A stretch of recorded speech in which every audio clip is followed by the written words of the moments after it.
Asterisco. Caractere tipográfico que indica, seleciona, sublinha e destaca. Uma plataforma de conteúdo e curadoria da Tátil que compartilha ideias e iniciativas de pessoas e marcas que fazem diferença no mundo. Hoje, episódio número 7, conversa com Marcelo Gleiser. Fala, Marcelo! Tudo bem? Opa, Fred, tudo ótimo. Que bom, cara. Muito bom estar contigo. Pô, que prazer estar com você, cara. Eu me lembro que a gente se conheceu em cima daquela ideia, daquele projeto mirabolante que você tinha imaginado, que eu adorei, que era aquela ideia de uma aula espetáculo, né, em que a gente ia tentar ajudar a criar atmosferas para uma aula que pudesse ser, enfim, super democrática, como você tem feito sempre, né, essa coisa de traduzir o conhecimento científico, mas de um jeito ainda multissensorial. A gente imaginou projeções, um pouco da experiência que a gente teve lá nas cerimônias da Olimpíada e tal. Pena que não rolou, né? Mas é uma ideia que está no ar, Pois né? é. Está no ar. Seria a ópera da criação, né? Uma coisa assim, né? Uma coisa visual super, super sensacional, em que a gente ia contar a história de tudo, né? Desde o começo até a gente, né? Usando 1000 macetes de gráficos, Claro, e projeção. exatamente como você falou, experienciais, né? Aquela coisa de você fazer 4 dimensões, né? Mas não rolou. Quem sabe um dia ainda rola. Eu adoro a ideia, tá aqui guardada. Vamos ver, vamos deixar o tempo passar. Vamos deixar. Então, cara, um super prazer ter você aqui no Asterisco. Você, para mim, é uma referência. Os teus livros foram fundamentais para mim em alguns momentos assim de transformação da minha visão sobre a minha própria disciplina que eu opero, que é o design. Eu sou há 20 anos professor da PUC dessa disciplina biomimética, biomímico, que você certamente conhece. Então, para mim, todo o caminho que eu trilhei no design sempre teve muito a ver com essa inspiração original que vem da natureza. Então, os teus livros me ajudaram muito a ilustrar, a dar mais texturas para a minha própria visão do design. E aí, assim, eu pensei da gente começar a nossa conversa em cima de uma leitura, de uma interpretação da maneira como a vida evoluiu nesse planeta, né? São 3,8 bilhões de anos que a vida existe no planeta de 4,5, né? E a maior parte do tempo a vida foi invisível aqui, né? Enfim, bactérias, vida unicelular. E aí, de repente, por alguma razão obscura, né, a coisa começa a sofisticar, complexificar, e a gente... eu gosto de imaginar essa árvore genealógica, né, que começa lá na protocélula e vai até a gente, em tese, o nosso, sei lá, o córtex pré-frontal, lá como o tecido mais sofisticado que a vida já desenvolveu. E aí eu fico pensando assim, que num dado momento a nossa capacidade de evolução biológica ela foi limitada pelos timings da natureza, né? Assim, são as mutações, né? Eu brinco muito fazendo um paralelo com o design, que o tempo que a natureza tem para evoluir um projeto, né, do primeiro protótipo para o segundo são, sei lá, 100 milhões de anos, né? E a gente tem que fazer isso em semanas. Então, de alguma maneira, a nossa biologia ela é muito parecida com a biologia original lá dos sapiens de 300 mil anos, sei lá, o Homo erectus ficou 30 mil anos usando a pedra lascada do mesmo jeito. Mas, por alguma razão, a gente tinha uma ambição evolutiva que a gente quis cortar isso é a minha interpretação, tá? E a primeira coisa que eu te peço também aqui é o seguinte: eu sou irresponsável academicamente, né?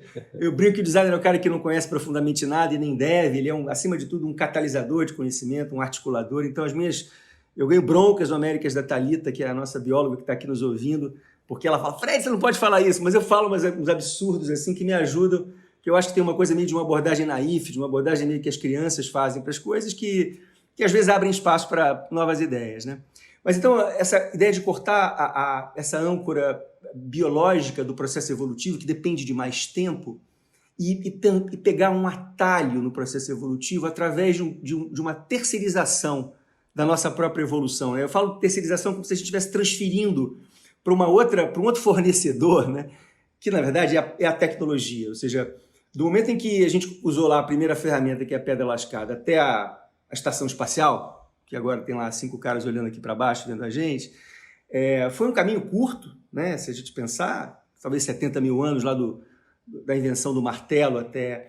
Isso fez com que a gente pudesse avançar em uma velocidade muito superior à nossa própria capacidade biológica. Se a gente fosse esperar o nosso cérebro evoluir, etc., etc., a gente estaria ainda, provavelmente, num lugar muito diferente do que a gente está hoje. E aí agora a gente chega num momento em que essas duas árvores genealógicas, né, da protocélula até o nosso córtex pré-frontal e do outro lado, da pedra lascada até a estação espacial, né, elas seguem até, eu queria ouvir um pouco a sua opinião sobre isso, dinâmicas meio semelhantes do próprio processo de transformação, de mutação, de evolução nas duas árvores, e agora a gente tende a se juntar com a inteligência artificial e trazendo essa tecnologia para dentro da nossa própria biologia e possivelmente virando ciborgues, né? Essa ideia do transhumanismo e tal. Então, eu queria te ouvir em relação a essa maluquice, entendendo onde isso vai dar. Uau! Uau, que entrada, assim, né? Uma entrada triunfal, assim, vamos dizer. Então, começando das bactérias e terminando em transhumanismo em 4 minutos. Isso é fantástico, Fred. Você se superou agora, sinceramente, muito show.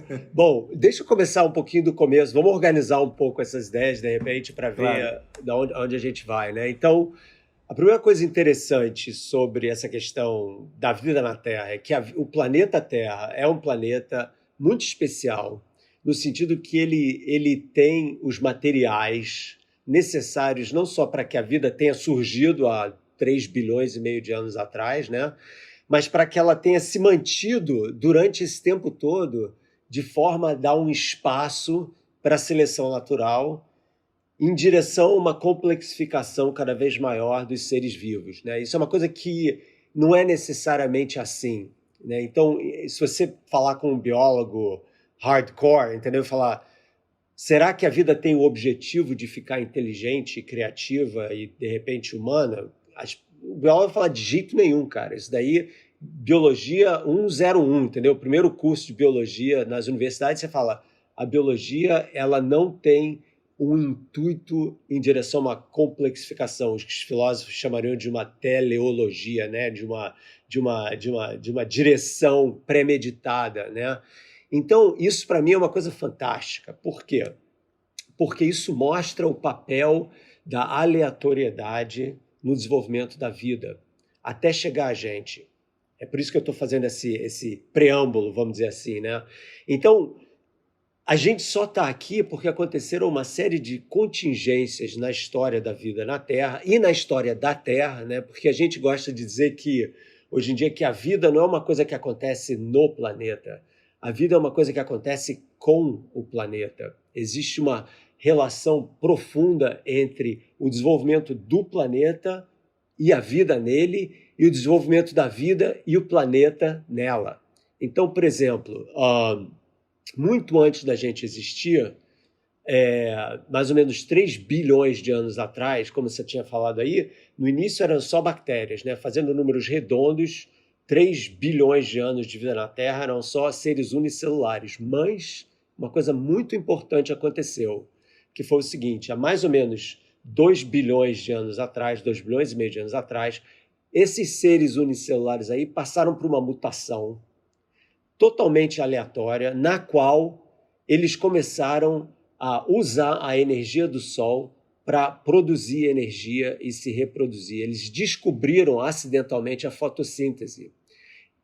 E o que é importante disso é o seguinte, é que, primeiro, isso foi acontecendo em massa, essas bactérias foram se reproduzindo de uma forma muito mais eficiente e, mais ainda, elas impactaram o planeta globalmente, porque nesse processo de você criar essa fotossíntese e liberar o oxigênio, você muda a composição química da atmosfera, que de repente passou a ser uma coisa que é meio igual a Marte, era igual a Marte hoje, que é muito gás carbônico, então não é bom para a vida, até você ter essa oxigenação da atmosfera. E foi a partir daí que a oxigênio é uma espécie de barra de granola do metabolismo, entendeu? Ele entrega uma quantidade muito maior de energia. Então, com isso, você teve a capacitação, olha que legal isso, a capacitação do planeta de permitir que formas de vida mais complexas ocorressem. Então, das bactérias, que na verdade são a nossa primeira Eva, né? Existe hoje essa teoria toda em que a gente tem o nosso último ancestral comum, que era uma bactéria. Então, não é que nós não somos só descendentes dos primatas e tal, nós somos descendentes dessas bactérias, cara, de 3 bilhões de anos atrás. Então, eu conto essa história para falar da unificação de todas as formas de vida, né? E de como elas são codependentes. Aí, quando a gente chega, né, nos 500 milhões de anos atrás, em que teve lá a explosão do Cambriano, em que seres multicelulares complexos começaram a aparecer, isso tudo se deu como consequência dessa oxigenação. Então, nós não somos a primeira espécie a ter a capacidade de transformar o planeta globalmente. Essas bactérias já tinham feito isso, e se não fossem por elas, a gente não ia estar aqui. Mas aí São as algas verdes azuis, né? Exatamente. Essa história das algas verdes azuis? Isso, cianobactérias, é isso aí. Cianobactérias, verdes azuis. E tem lá na Austrália, tem uns lugares que você consegue ver assim os aglomerados de fósseis dessas algas que ainda existem. Estão por aí ainda, né? Meio modificadas e tal. Então eu estou contando essa história toda, primeiro para falar dessa visão de unificação da vida que eu acho muito bonita, né? Porque é muito importante a gente ter essa consciência no século XXI, dessa conexão profunda entre nós e o resto das formas vivas. Mas aí, por que a Terra é importante e qual foi a grande bifurcação que aconteceu entre as outras espécies e a nossa espécie? O que aconteceu foi que as outras espécies, por exemplo, falar de as formigas e os passarinhos, elas usam materiais da natureza para construir as casas delas, né? O formigueiro, o ninho, etc.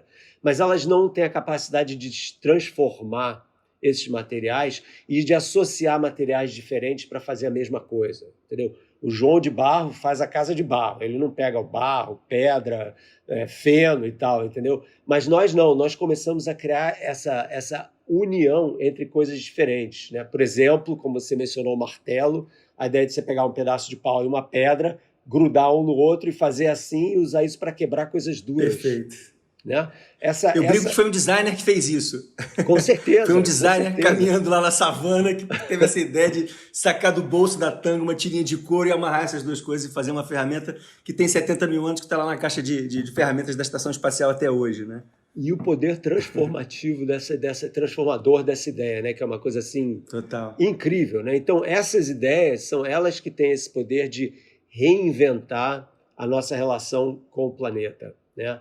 E de uma certa forma, por quê? Porque quanto mais sofisticado a gente vai ficando tecnologicamente, mais a gente vai sendo capaz de usar essas ferramentas para reinventar os nossos modos de viver, os nossos estilos de vida, os nossos materiais, os nossos produtos, a nossa relação com as formas que a gente é capaz de criar, moldando esses materiais primários da natureza, né? Então essa grande transformação que ocorreu, sinceramente, as grandes transformações nesse sentido começaram a ocorrer uns 300, 400 anos atrás, não muito antes disso. Na Idade Média você usava moinhos de água, sim, mas você não transformava, fora, obviamente, as armas, né? A ideia de você usar metais, amálgamas, para criar metais mais fortes, isso é uma coisa de já mais de 1000 anos, né? Quer dizer, mais de 2000 anos, na verdade. Ligas, né? Ligas metálicas, né? Que você... Então, quer dizer, essa ideia de você usar o fogo, né, como um poder transformador do fogo para inventar novos materiais, né? E a ideia dos alquimistas, né, de você, através dessa busca por novos materiais, você também se reinventa no processo espiritualmente e tal, né? Essa conexão entre o design, né, a ideia de você criar uma liga metálica mais forte e você se reinventar nesse processo, transformar num ser espiritualmente mais elevado, é uma coisa bacana, Bessa, porque conecta um pouco com essa conversa que você falou do nosso esforço de não só celebrar a inteligência, mas de elevar a inteligência a um novo patamar, que seria essa conversa da inteligência artificial, né, e do transhumanismo, né? Então, eu acho que na hora agora que a gente está vivendo, esse momento importante que a gente está vivendo, tem duas coisas acontecendo engraçadas. Uma delas é que a pandemia, ela exibe de uma forma assim óbvia para todo mundo que está olhando a nossa fragilidade ainda como espécie, né? Eu acho que você não pode fechar os olhos para o fato de que, sim, a gente tem a estação espacial, a gente tem coisas incríveis que a gente faz, mas, por outro lado, um vírus que tem 132 nanômetros de diâmetro está matando gente pra caramba pelo mundo afora e a gente não sabe exatamente como lidar com isso ainda. Então, essa fragilidade é muito importante, porque é ela que incita essa nossa criatividade para a gente se reinventar, entendeu? Claro. Né? Então, se diz, os historiadores aí falam que as grandes pandemias foram momentos de transição na história. Então, por exemplo, a peste bubônica no século XIV, depois dela veio a Renascença, né?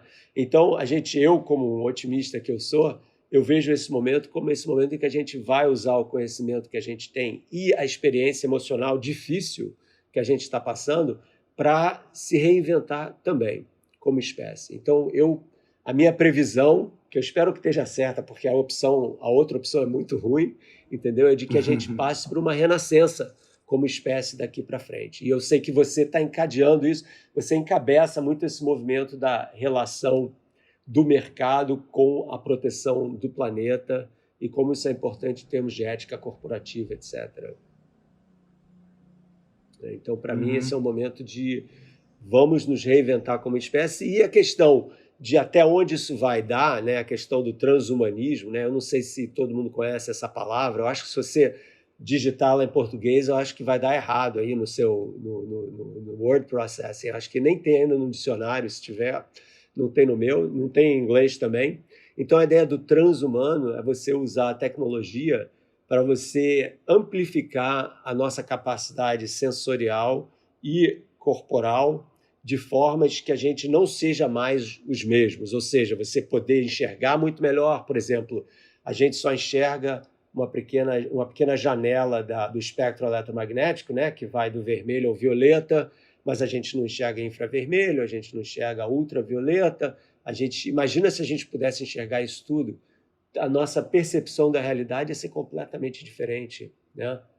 Então, a audição também, a gente tem um limite do que a gente pode ouvir, você pode amplificar isso. Então, é você usar a tecnologia para criar uma super-humanidade, vamos dizer assim, que não é mais humano, né? É uma outra coisa. E essa é uma questão que a gente pode conversar um pouco, né? Que coisa seria essa, né? Em que a gente, talvez como nosso destino evolucionário, essa que é a corrente de pensamento aí dos transhumanistas, seja justamente essa. Já que a evolução, como já voltando ao que você estava falando isso, é meio lenta demais para a gente está dando, né? É isso, né? Os processos de milhões de anos, quem tem paciência, né, para isso, né?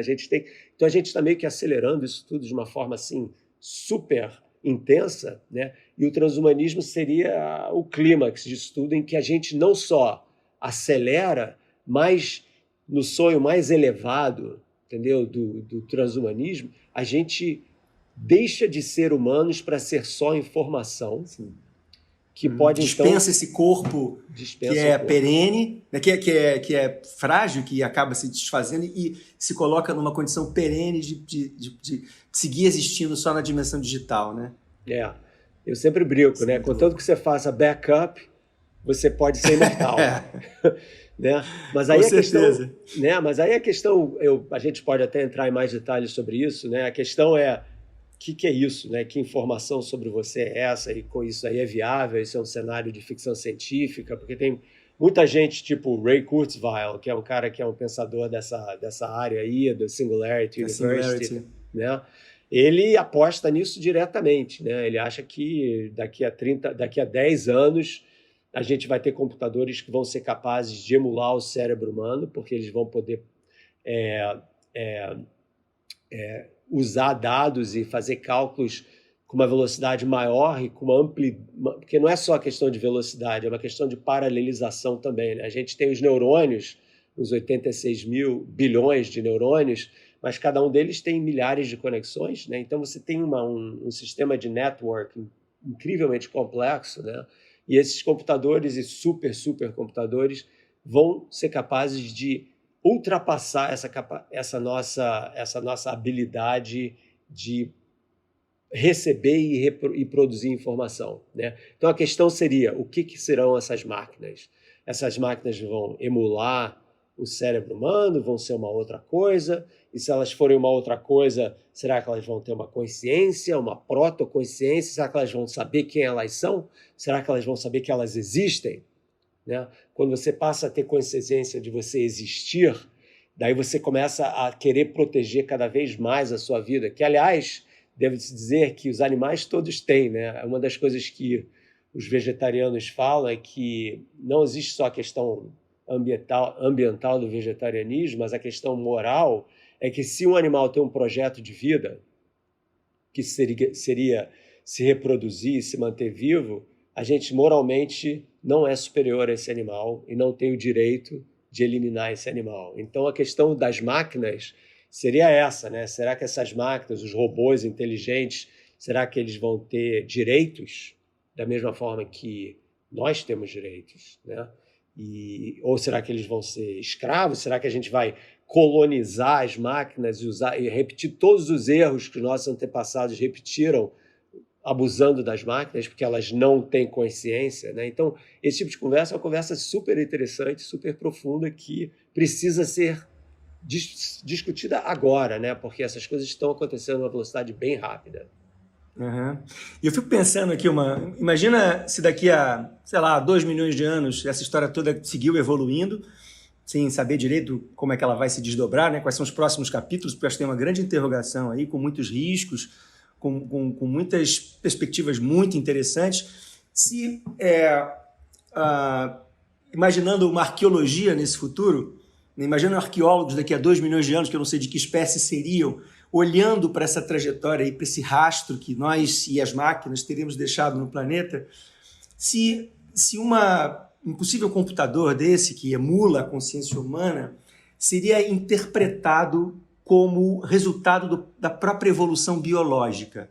Porque eu costumo dizer isso, né, que a bomba atômica é natural, né, porque se é simplesmente resultado dessa metabolização que nós, um bicho, né, um primata, temos a capacidade de fazer, de transformar terra na estação espacial ou numa bomba atômica, ela é resultado de um processo natural, assim como a casa do João de Barro, é só mais sofisticado. Mas se esses arqueólogos do futuro, como é que eles interpretariam essa ramificação, né, no processo evolutivo? Se seria simplesmente um recurso e um esforço da própria natureza, porque não existe nada que não seja natureza, né? Nada é o sobrenatural, né? Eu falo muito disso, né? O natural e o sobrenatural, ou seja, é a natureza se desdobrando nessa ambição, nessa gana criativa que ela tem, né? Incrivelmente poderosa, e dando nessa sequência. A gente está nesse momento, né? Nesse frame desse filme, né? O que você acha disso, cara? Como é que você enxerga essa conexão entre a própria tecnologia e a natureza nessa dimensão do evolutiva? Uhum. Essa é uma pergunta que não tem uma resposta óbvia, né? Eu acho que você vai perguntar isso para 10 pessoas diferentes, você vai ter meio que 10 respostas diferentes, porque os mais materialistas vão dizer o seguinte: as pessoas que têm uma visão científica mais, vamos dizer assim, mais túnel, vão dizer que, claro, né, é óbvio que nós, seres humanos, o nosso objetivo é, vamos dizer assim, ir além da natureza, né? Tem uma coisa assim, nós queremos sobrepujar os limites que a natureza nos impõe. Que limites são esses? Um é um limite espacial, né? A gente tem 2 pernas, então a gente, correndo, a gente só chega a um determinado lugar. Eu posso dizer isso por causa das minhas corridas. Você pode correr ultramaratona. Se sai 100 km, 150 km, tá bom já, entendeu? Não vai dar para muitos mais. Mas se você quer fazer a volta ao mundo, não vai dar. Então, o que a gente fez? A gente desenvolveu meios de transporte para poder expandir os nossos limites espaciais, né? E a gente está fazendo... Design, né? Muito design, né? Com certeza, né? E o design aí conversando com a natureza. Por exemplo, você vai desenhar um barco, né? O design do barco tem que conversar com a natureza para que o barco tenha uma hidrodinâmica mais eficiente, né? Então, existe aí uma conversa entre o que a gente quer fazer, a gente quer viajar para longe, e o que a natureza nos impõe como limite. Meu amigo, mas você não sabe, você não é um peixe, entendeu? Então, o que você vai fazer? Você vai inventar um barco, mas aí você vai usar a criatividade humana para transformar esse barco no meio de transporte eficiente para poder ir de ponto A a ponto B, e foi assim que a gente se espalhou pelo planeta, né? Essencialmente. Né? Aí agora, obviamente, a gente está fazendo uma coisa muito incrível, que é a seguinte, que durante 4 bilhões e meio de anos, as coisas caíram na Terra, né? Asteroide, cometa, meteoritos, né? Que são as tais das estrelas cadentes, que todo mundo ainda acha que é estrela, não tem nada a ver com estrela, são pedacinhos de pedra. Grãozinho de areia. Grãozinho de areia e tal. As coisas caem na Terra, né? Raios cósmicos. Mas pela primeira vez na história, desde 1960, mais ou menos, as coisas estão começando a sair da Terra. Nós invertemos esse processo, né? Porque nós agora estamos lançando protótipos criados por nós para fora da Terra. Então, aquele vetor que só entrava, agora está saindo, né? Que é uma coisa... Feitos de terra, né? Feito de terra, né? Terra trabalhada e tal, né? Sem dúvida.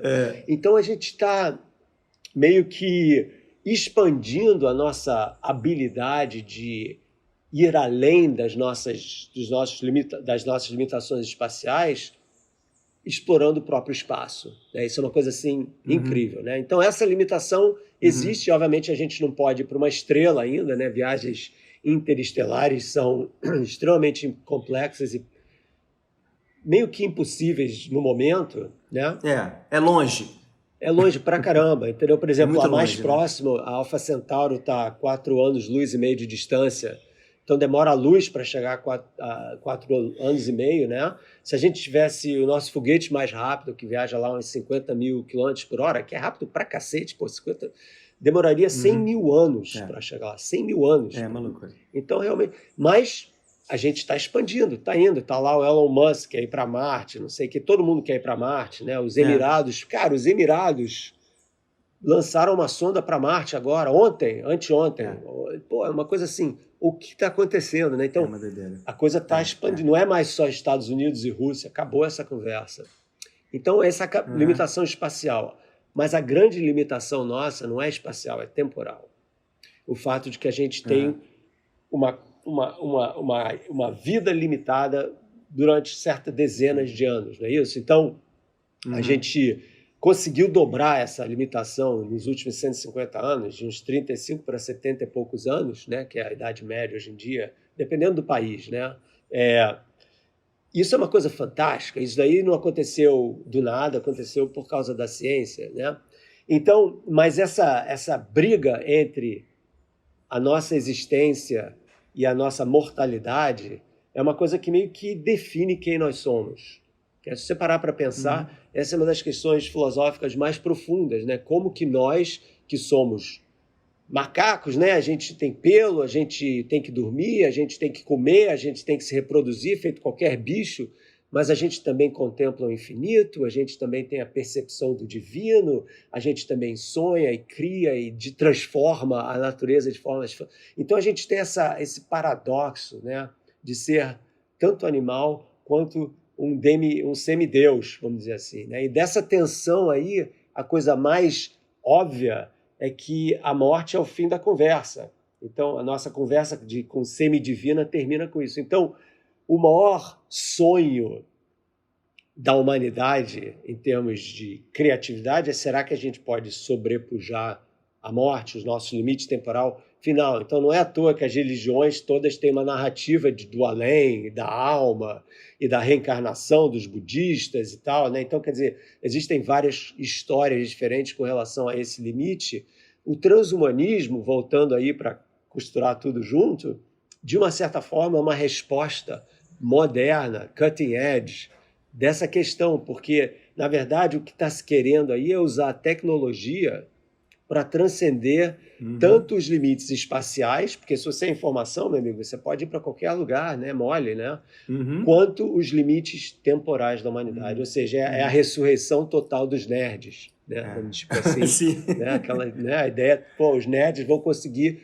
Então, Frankenstein moderno, vamos dizer assim, a ideia de você, até que ponto você pode fazer isso? E é essa que é a história, né? Que a tecnologia quer fazer isso, a nossa limitação temporal quer fazer isso, mas será que a gente deve fazer isso? E essa aqui é uma conversa que é muito importante de ter também. Mas deixa, antes da gente falar desse capítulo, porque eu acho que é um capítulo importantíssimo, tem a ver com o nosso presente, com toda essa dimensão ética, moral, que a gente está aí sendo confrontados nessa procura.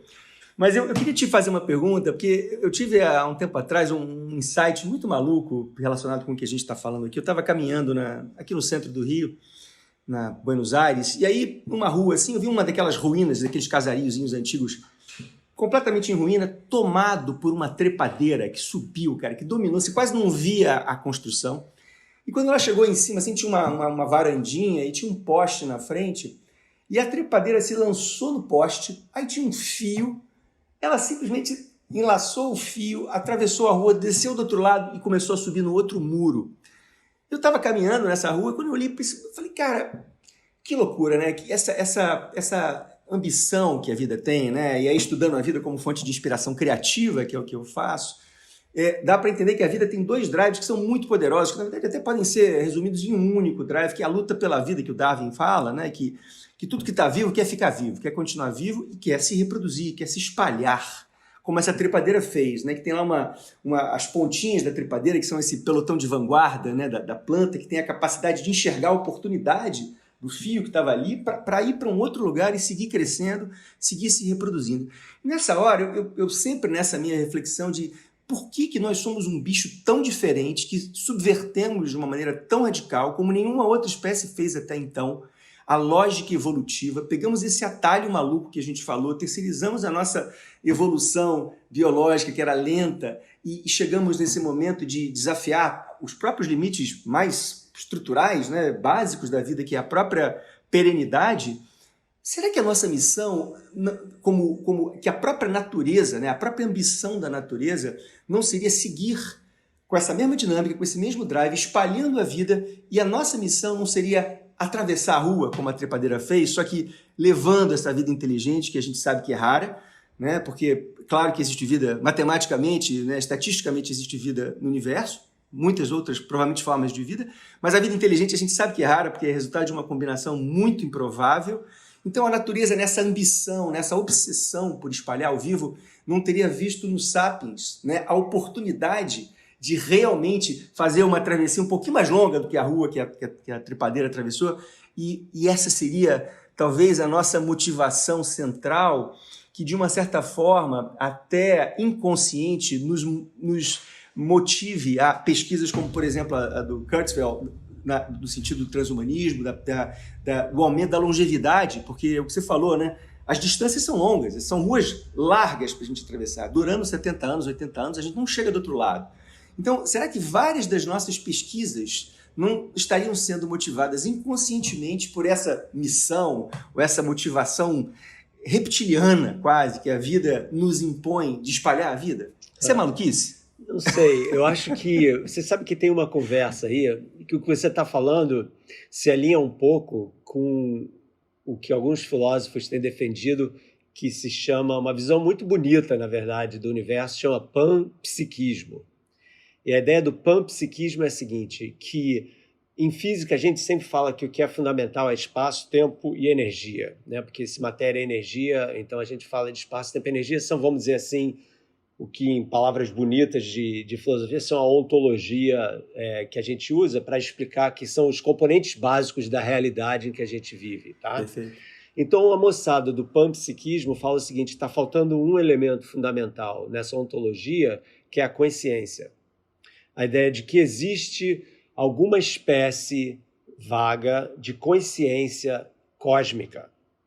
E que essa consciência cósmica, ela meio que é captada por diferentes formas de vida a diferentes níveis de complexidade, como se cada tipo de criatura tivesse um rádio, Uau. Entendeu?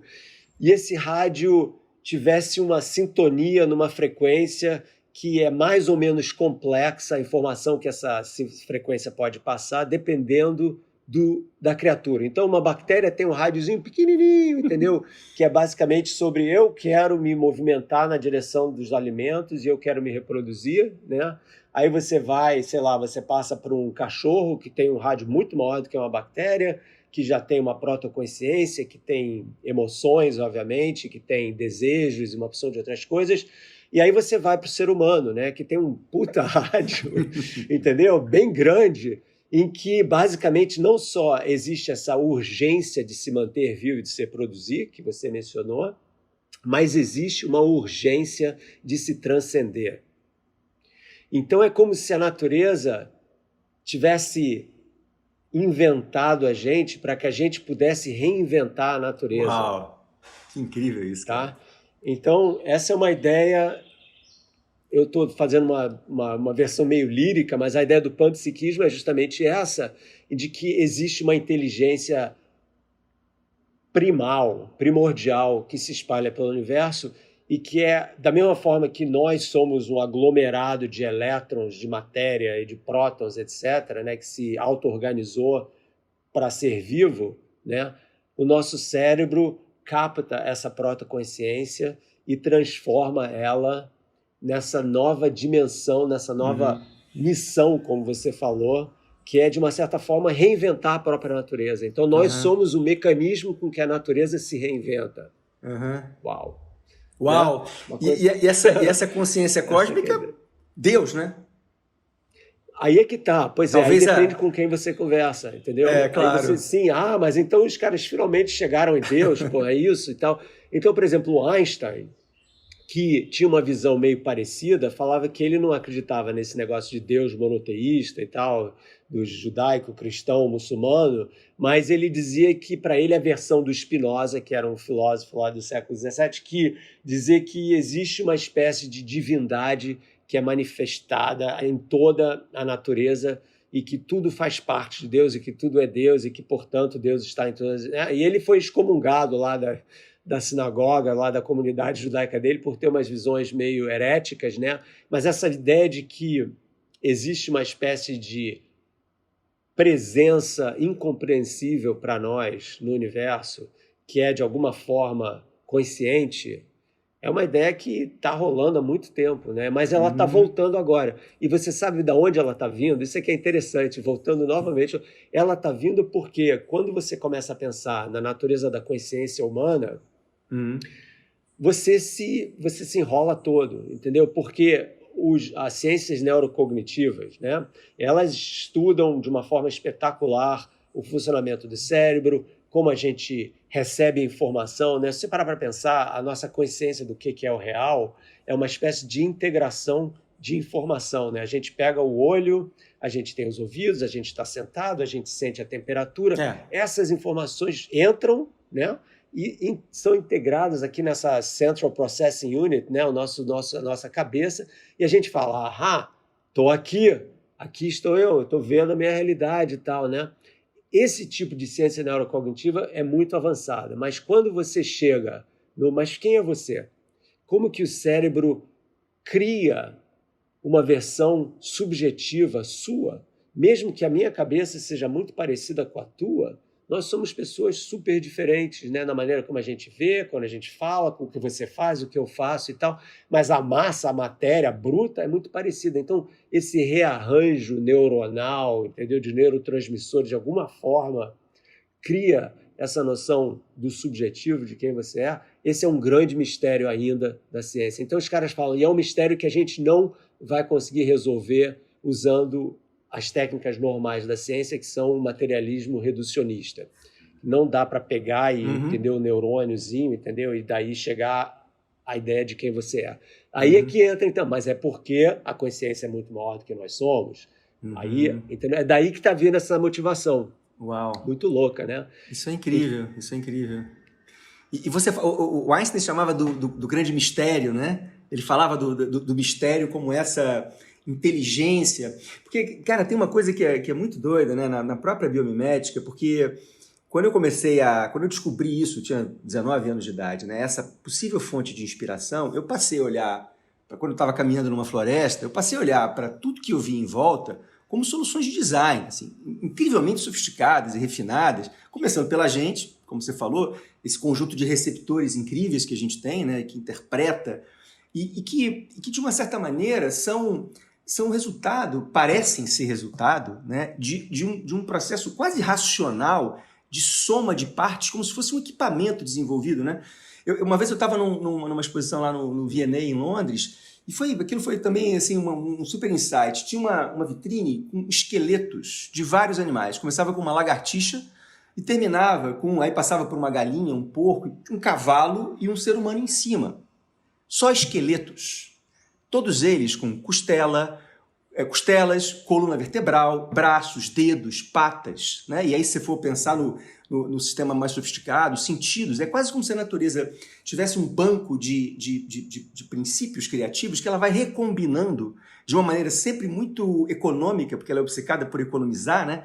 Então essa ideia aqui é genial, então vamos usá-la muito. Os olhos, né? A lógica de funcionamento do olho é basicamente a mesma lá do primeiro bicho que teve olho até hoje, né? E assim, as ideias que vingam são perpetuadas e as que não vingam são extintas sem piedade, né? Essa ideia de que a natureza é uma serial killer, né? Que existe hoje é só 0,6% de tudo que já foi inventado, né? Ela é impiedosa, né, nessa hora. Então, eu olhando para essa dimensão, assim, é muito difícil. E aí eu sei que isso aí é absolutamente delicado, eu já ganhei muitas broncas por conta disso, você não acessar esse lugar da inteligência atrás desse processo criativo. E aí, é claro, Darwin fala do acaso, do acidente, é isso aí, beleza, mas quando a gente acessa esse lugar dessa consciência que você falou, eu adorei essa história do panpsiquismo, né, de uma inteligência, de uma consciência que a gente tem capacidade de capturar, né, de acessar no nosso receptor, né, de selecionar a frequência. Como é que você vê isso de verdade? Eu sei que você fala muito da questão da ciência e da religião, né? O teu último livro fala muito disso, né? O Caldeirão Azul, e você fala disso em outros livros também. Como é que você enxerga isso de verdade? Assim, sabe? O teu sentimento, até pessoal, mas até de uma certa maneira irresponsável, tirando até o boné do físico, né, de renome. Não, com certeza. Do Marcelo, sabe? Como é que você sente isso? Antes de eu falar disso, posso falar de uma outra coisa que você... Claro, você pode falar tudo que você quiser. Da biomimética. Eu acho que você já deve saber disso, mas se você não souber, e as pessoas talvez não saibam, uma coisa muito legal que está acontecendo nos últimos anos, a ideia de você estudar a inteligência das plantas. Né? Claro. Um processo diferente de inteligência das plantas e que existe, as florestas em particular, elas exibem uma inteligência absolutamente incrível que inclui altruísmo. Então, Total. por exemplo, se você tem a árvore mãe, e a árvore mãe tem as árvores filhas, né? Porque cai os frutos, você começa a crescer as árvores filhas, e a árvore mãe ela consegue reorientar o suprimento de alimentos na direção das árvores filhas, e subterraneamente tem todo um network, tem todo um mecanismo de comunicação entre as árvores, usando cílios, né, os certos tipos de cogumelos, né, de fungos, na verdade. Então você tem esse networking é absolutamente incrível e explica, eu acho, por que as árvores estão aqui há 200 milhões de anos. Se você existe há 200 milhões de anos, cara, é porque você aprendeu muita coisa com a seleção natural. E você otimizou como obter energia do Sol e como usar essa energia do Sol para poder, em grupo, ter uma inteligência coletiva para garantir a sua sobrevivência durante tanto tempo. A gente tem 200 mil anos, né? Aí a gente chega, né, nós, os homens, né, a gente chega e a gente pega a serra e corta tudo sem a menor consciência do que significa você cortar uma árvore de mais de 1000 anos de idade, entendeu? Você vai abrindo, entendeu? Então, mas eu acho que esse momento, Fred, é um momento em que essas coisas estão aparecendo, estão crescendo, estão ficando cada vez mais populares, cada vez mais conhecidas, porque fazem parte desse movimento eu acredito, de uma espécie de renascença espiritual da humanidade. Então, voltando à sua pergunta, eu acho que a gente está passando e vai passar cada vez mais por um refinamento espiritual da humanidade que é baseado numa nova maneira de pensar sobre a nossa relação com o planeta e com os seres vivos. É um pouco inocente isso? Talvez, mas eu acho que está se vendo uma transformação que está crescendo cada vez mais, um número cada vez maior de pessoas está começando a entender isso. Então, onde eu entro nessa história? Eu entro nessa história no sentido de ser uma pessoa em que apesar de cientista, ou porque eu sou cientista, apesar não, porque eu sou cientista, eu tenho uma visão não só racional da natureza, uma visão espiritualizada da natureza. Porque, para mim, a palavra religião, se você olhar para a etimologia da palavra religião, a palavra religião é religare, é você se religar com alguma coisa, né? E o que aconteceu com a gente, com a nossa história, é que à medida em que a gente foi se tornando numa sociedade agrária e depois numa sociedade industrial, a gente foi se desintegrando da natureza cada vez mais. Nossos antepassados, os que a gente tem lá, os nossos nativos Yanomami, os Apaches aqui nos Estados Unidos, os Maori na Nova Zelândia, eles eram integrados com a natureza, não eram santos não, se matavam uns aos outros, estou falando isso, mas a relação deles com a natureza era absolutamente simbiótica. E a gente, à medida que a gente foi se desenvolvendo, a gente foi se separando, desintegrando dessa natureza. Eu falo de desintegrar de propósito. Aí a gente chega na cidade moderna, que é a apoteose dessa desintegração, né? Porque a gente erigiu uma coisa feita de materiais que é completamente antagônica à natureza que está cercando essa coisa de concreto, de metal e o cacete, né? Então, eu acho que a gente está entendendo isso cada vez menor, a gente está começando a trazer a natureza de volta para as cidades, está se falando de fazendas nos altos dos prédios, né? A reintegração de combustíveis renováveis nas cidades. Então a gente está começando a entender que se a gente não redefinir como a gente pensa sobre quem nós somos no planeta, a gente está perdido, entendeu? Porque o planeta Terra não está nem aí para a gente, entendeu? O planeta Terra existe há 4 bilhões de anos, né? A gente acabou de chegar. Então, somos nós que precisamos do planeta. Então, para mim, esse momento é um momento que ou a gente entende isso e a gente repensa todo o aquecimento global e como isso está sendo causado pelos gestos não só dos governos e das empresas, mas de cada um de nós, né? Porque tem um certo comodismo aí das pessoas. Ah, não, isso daí é uma questão governamental, corporativa. E não é não, cara. É uma questão que cada um de nós pode e deve fazer uma diferença, né? Então, para mim, esse movimento aí é um movimento que está crescendo. E se a gente tem uma missão ligada com a natureza, se nós realmente, de alguma forma, somos emissários da natureza, pelo menos aqui nessa região da galáxia, pode ser que existam outros emissários, né?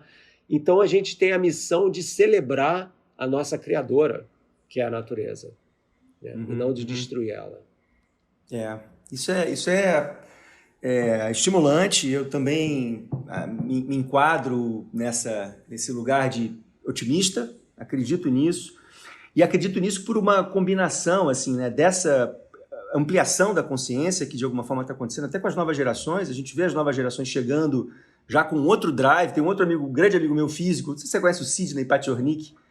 Claro, você foi meu colega de turma durante 10 anos, então, óbvio. O Sidney é meu amigo querido, eu chamo ele de meu físico, porque eu sempre tenho, né, as nossas conversas são sempre muito malucas, e ele diz isso, ele diz que a humanidade está sofrendo uma mutação, que as novas gerações já estão vindo com um tipo de motivação, e aí também reptiliana, né, porque tem a tal história da luta pela sobrevivência, do instinto que faz o vivo querer continuar vivo, que não depende só dessa ampliação de consciência. Isso é uma coisa que está acontecendo, mas tem um outro lugar, um outro drive poderosíssimo, que é a gente começa a entender e ter mais clareza sobre sobre esse risco, essa ameaça efetiva para a humanidade. Essa história que você falou, não é o planeta que está ameaçado, somos nós. O planeta não está nem aí, né? Parece até que ele tem essa história que eu coloquei assim, de uma certa tara pelo processo criativo, né? A natureza parece que quando caiu lá o meteoro, sei lá, 250 milhões de anos, numa das grandes extinções, os criativos da natureza devem ter feito assim, oba, vamos nessa, vamos começar tudo de novo, né? Assim, parece que existe também um lugar assim, adicto, uma adicção pela criação.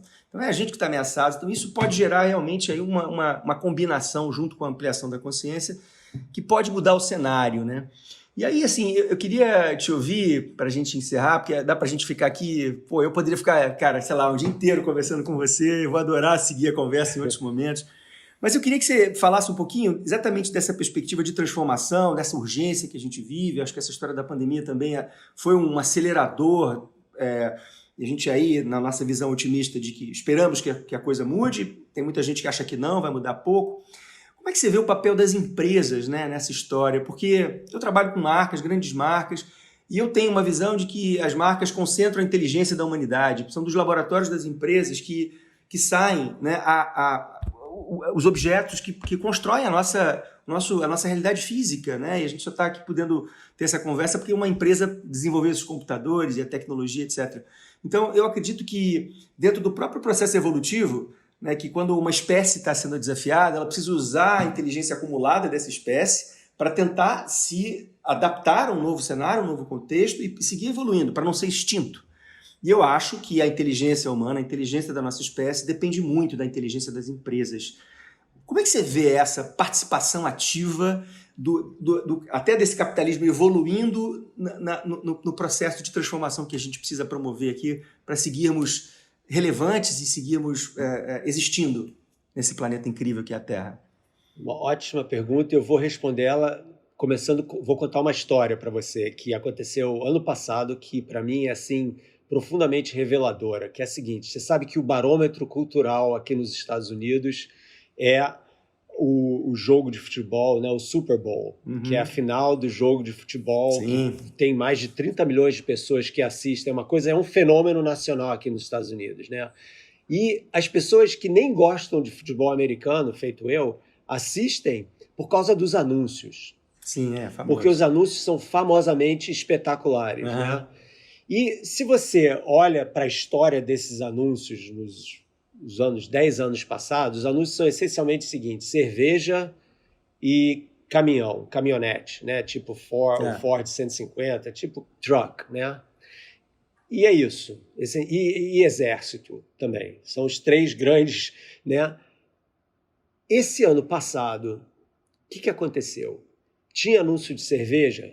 Tinha. Só que o anúncio de cerveja era o seguinte: se vocês comprarem 6 latas de cerveja, a cada 6 latas de cerveja que vocês comprarem, essa minha empresa, que é a Michelob, vai doar uma área de fazenda vai doar os fundos para transformar a área de fazenda em fazenda normal para uma fazenda orgânica, de 1 metro por 1 metro quadrado. Cada 6-pack, 6 latas de cerveja. Então, olha a mudança que está acontecendo aqui. E essa cerveja era orgânica também. Tá? De uma Michelob, que é uma empresa de massa, entendeu? O Burger King, que aliás, né, faz parte lá do grupo do Lehman e tal, o Burger King começou a usar carne vegetariana, né, que não é carne, se chama Beyond Meat, né, que é espetacular. Eu nem como Beyond Meat porque parece tanto com carne que eu não quero, mas as pessoas que comem adoram. Anúncio sobre agora a gente serve hambúrguer vegetariano no Burger King. Terceiro tipo de anúncio: a maioria absoluta dos anúncios de carro eram Audi, Mercedes, BMW, Ford, falando dos carros elétricos.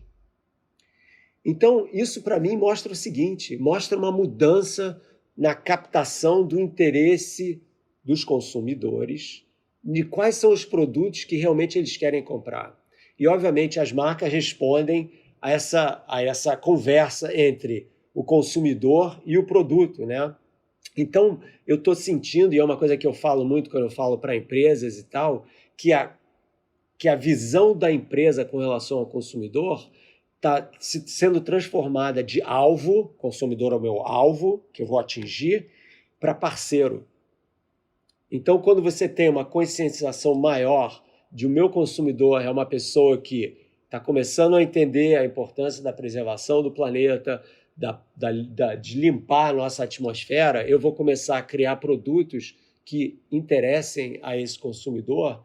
E basta você entrar no Instagram, em qualquer lugar assim que tenha muitos anúncios, você vai ver cada vez mais essa afluência de opções de produtos que fazem isso, né? Então, isso para mim é um barômetro de uma nova era que está surgindo, e eu espero, nessa conversa que você tem com as suas empresas e os produtos que você usa, usando a biomimética, né, vamos dizer assim, que ela fique cada vez mais intensa e mais eficiente para que realmente a gente possa, a nossa geração, a geração dos nossos filhos, realmente possa reinventar a nossa relação com o planeta. Uhum. Cara, seguimos, acho que trabalhando, porque não basta ter só fé, né? Não basta só estar acreditando nisso, mas tem que trabalhar por isso. A gente tenta fazer muito isso. Você sabe, você falou do consumidor, né? A gente, na Tátil, a gente parou de usar essa expressão. Porque quando você fala que uma pessoa é um consumidor, parece que você está reduzindo a razão dela existir ao consumo. Quase como se nós fôssemos cupins que estivéssemos lá só para consumir. E a gente usa desfrutador, que é um conceito de que eu quero desfrutar do que um produto pode me oferecer. Eu não preciso possuí-lo, né? E tem até a ver com a economia do desfrute, né? Do compartilhamento, que é uma outra lógica que talvez seja a base desse capitalismo evoluído que está vindo aí, que obviamente reduz muito o impacto ambiental e amplia a possibilidade do impacto social também, enfim. É um lugar que a gente tem que mirar, temos que acreditar que será o lugar de evolução da gente, né? Eu queria que você falasse um pouquinho daquela história, para a gente terminar mesmo agora, que a gente está conversando aqui em cima da vertical do asterisco, que é a natureza das coisas. Eu comentei isso com você no nosso papo preliminar, e você me contou uma história que eu achei tão incrível que eu esqueci de falar no início. Eu queria que você falasse um pouquinho dessa expressão natureza das coisas, onde ela vem, que eu achei fantástico. Então, a natureza das coisas é o nome de um poema épico de um escritor romano, mais ou menos da época de Cristo, chamado Lucrécio, que é um poema em que ele celebra a visão dos gregos atomistas que viveram 600 anos antes dele, lá o Demócrito em particular, em que eles criam uma visão do mundo em que tudo é feito de pequenos átomos, e esses átomos se combinam e se transformam de formas diferentes e tal, e com isso ele tenta ir contra o obscurantismo da religião. Eles propõem uma visão de uma natureza viva, dinâmica, sempre em transformação, sempre em fluxo, né? Mas com entidades que não se transformam nunca. Então você tem o ser e o devir, né? A ideia do permanente e do impermanente juntos nessa noção da matéria, né? E esse poema do Lucrécio, que foi escrito, sei lá, no ano 50, em torno de Cristo, ele desaparece, é perdido e é redescoberto num monastério na Alemanha, eu acho que no século XIV ou século XV, mais ou menos, e é então traduzido e redescoberto, e com isso ele lança as ideias que vão causar, vamos dizer assim, a emergência da Renascença. Então você vê como que um poema sobre a natureza das coisas reinventou o mundo. Então está na hora da gente reinventar o mundo mais uma vez. Isso, olhando para a natureza, né? Para a inteligência que está lá, né? Olhando para a natureza. Muito bom, Marcelo. Cara. Acho que esse é o caminho. Adorei a conversa, cara. Super show. Super obrigado. Vamos manter contato. E em breve a gente vai botar no ar aqui, manda para você o link. Espalha aí também na tua. Boa. Você falou que você queria falar do teu projeto de divulgação da ciência. Então, faz uma propaganda. Então, rapidamente, pessoal, eu abri um canal no YouTube em que eu estou fazendo uma série de programas, assim, de vídeos, cursos gratuitos, educação popular acessível. O primeiro curso se chama Física para Poetas, então contando a história do conhecimento desde dos mitos de criação até o Big Bang, e a outra série se chama Conexões Cósmicas, que são vídeos mais curtos em que eu falo sobre os mistérios da ciência, desde o tempo, espaço, relatividade, etc., para vocês. Então a ideia é ir direto da pessoa que está criando conhecimento para vocês que estão recebendo esse conhecimento. Maravilhoso, cara. Vamos divulgar, vamos botar aqui os links aqui na nossa plataforma também. Meu amigo, super obrigado, maravilha. Adorei. Seguimos juntos aí, cara. Super bom. Um super abraço para você.